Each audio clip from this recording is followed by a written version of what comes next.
the reason why we thought that we would keep this. Apart from that, I just thought if one day I see a poster, a film poster, which Jack and Jill went up the hill, a horror film. So what would happen to me when I see that poster? I would first immediately question, how come Jack and Jill and horror genre, how are they linked? That's the reason why I thought of this. Title और ये पूरा जो इस rhyme का जो इस्तेमाल हुआ है फिल्म में वो काफ़ी दिलचस्प है क्योंकि आई थिंक हम सब इस राइम को अपने बचपन से गेम से मासूमियत से एसोसिएट करते हैं, लेकिन जब ये सारी चीज़ें जो जिन्हें आप इन चीज़ों से एसोसिएट करते हो जो आपके लिए अलग तरीके से फेमिलियर है, जब वो अनफेमिलियर हो जाए तो एक अजीब सा दूसरा किस्म का डर पैदा होता है. So I think that is the point in this film कि जब वो चीज़ फेमिलियर है, जब वो अनफेमिलियर लगने लगे. जैसे आपने प्रोमो में भी देखा है, वो लड़की बार बार कह रही थी घर एक ऐसी जगह होती है जहाँ आप सिक्योर फील करते हैं, वो आपका बेस होता है, आप वहाँ रहते हैं, रात में आराम करते हैं, सोते हैं. लेकिन जब वही जगह जो सेफ होनी चाहिए, जब वो जगह अनसेफ हो जाए, then that is really where fear is with you. So I think that is the point of the मछली and the rhyme in the film. नफरत नहीं है, मैं और ये बिल्कुल जॉनर की गलती नहीं है. मैं बहुत डरपोक हूँ एज अ पर्सन, तो ये मेरी गलती है शायद कि मुझे हॉरर फिल्म उतनी पसंद नहीं है. मैं बिल्कुल देख नहीं पाती हूँ. मैंने बड़ी मुश्किल से देवुलाई ने जब हम लोग इस फिल्म के लिए मिले थे, जब मैंने साइन कर ली थी, उन्होंने मुझे 3 फिल्में बोली थी देखने के लिए, और उन 3 फिल्मों के बाद मैंने ये डिसाइड किया कि उसके बाद मैं कभी नहीं देखूंगी फिल्म, शायद सिर्फ अगर मेरी खुद की हो, हॉरर फिल्म मैं नहीं देखूंगी. तो डेफिनेटली पहले जब उन्होंने मुझे आइडिया बताया था, मेरा पहला रिस्पॉन्स था हॉरर, मुझे तो डर लगता है हॉरर से. तो जब मैंने स्क्रिप्ट सुनी और जब मैंने पढ़ा तो मैंने रियलाइज़ किया कि एज एन एक्टर ये बेवकूफ़ी हो गई अगर मैं मना करूँ फिल्म कर या भरे या वो मुझे डांस डर लगता है इस ऐसे बेवकूफ़ी भरे कारण से, क्योंकि इतना स्कोप है इस कैरेक्टर के लिए और सारे कैरेक्टर्स के लिए, ऑल द एक्टर्स को भी कि इतना परफॉर्मेंस का इतना स्कोप था कि एज एन एक्टर मतलब मैं मनाने दरगाह पे तो नहीं गई थी, लेकिन आई थिंक हम जहाँ पे शूट कर रहे थे वहाँ मंदिर थे कुछ, तो मैं डेफिनेटली वहाँ जाके मैंने थोड़ी प्रार्थना करी और कि रात में कोई भूत मत भेजेगा मेरे कमरे में. और ऐसा देखिए अब कितने पूर्वाग्रह से भरे हुए हैं और पाए. तो हाँ, वो मछली जो जल की रानी होनी चाहिए वो कहीं और जा रही होती है. तो जब इन्होंने पहली बार मुझे बताया तो मेरा पहला सवाल था कि जिंदा मछली है क्या, तो इन्होंने कहा नहीं बॉइल्ड है, रॉ है, लेकिन हम ये करेंगे वो उसमें हम नमक मिर्च डालेंगे, अभिनव और देवेश जी ने उसे काफ़ी चाट की तरह प्रिपेयर किया. बट देवलॉय वॉज वेरी स्वीट. उन्होंने पहले खुद खाया और मैंने शायद 3 बार हमने वो शॉट किया था और 3 बार देवलॉय ने उससे पहले शॉट से पहले उन्होंने खाया. सर एक करेक्शन चाहूँगा, मैं शेखर जी का सर हम लोग जानबूझ के हमारा फिल्म को हॉरर इसलिए नहीं बोल रहे हैं, it has horror element, but ये फिल्म जो है ये पैरानॉर्मल थ्रिलर का ये डेफिनेशन है अपना फिल्म से जो यूज है. तो जो normal day to day life का जो सिचुएशन है इसमें कैसे नॉर्मल से चीज़ें पैरानॉर्मल हो जाती हैं. इसमें काफ़ी कुछ चीज़ें ऐसे हैं जो कई हॉरर फिल्म में आते हैं. अपार्ट फ्रॉम दैट इसमें शॉक वैल्यू बहुत ज़्यादा है. जी, इस फिल्म का जो आचम बीनन actor also part of this film, the difference between horror और paranormal is so different words से how the concept is different. Of us who are human have a feeling of some presence around us. Life में कभी हर एक को होता है. इस film की जो अंतर है नॉर्मल हॉरर फिल्म में और पैरानॉर्मल में, kind of subject this film is all about, difference between about the paranormal जहाँ पर तांत्रिक चीज़ आती है, they have their own world which of course my friend Peter Rana has done very convincingly and very powerful. So the thing is कि I'm a doctor, psychologist, and since for his father, these kind of patients can put it. But the time comes when he deals with this patient, he has to take help of.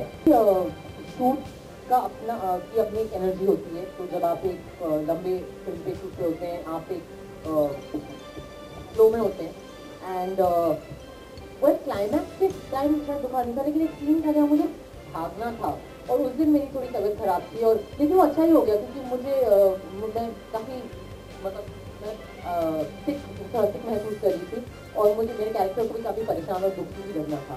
तो मेरी जो feeling थी मैं बीमार हूँ वो अच्छे से उनको हेल्प किया अपना इमोशन निकालने में, तो ऐसा फील हुआ कि आंसू आए थे, तो it was good, all is well that is well. तो मुझे पछतावा तो नहीं है, लेकिन ये शायद वो मौका भी नहीं है इस मुद्दे के बारे में बात करने का, क्योंकि वो जो मैंने लिखा था वो उसका कोई संबंध नहीं था हमारी फिल्म से, वो एक अलग चीज़ थी, ये एक अलग चीज़ है।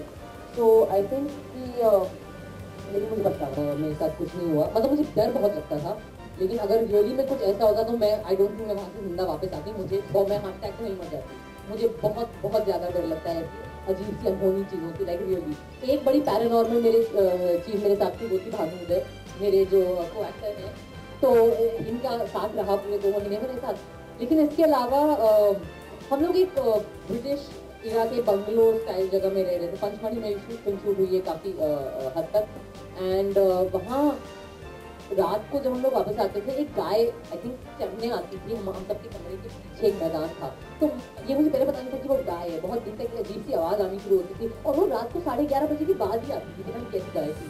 तो काफ़ी दिन तक मुझे नींद नहीं आती थी और मैंने पूरे 2 महीने आँख खोल के मेकअप उतारा है और साबुन मेरे आँखों में जाना, लेकिन मैंने आँखें बंद नहीं करनी है नहाते और मेकअप उतारते वक्त 2 महीने तक। तो नहीं, इस वाला डेफिनेटली मछली नहीं है।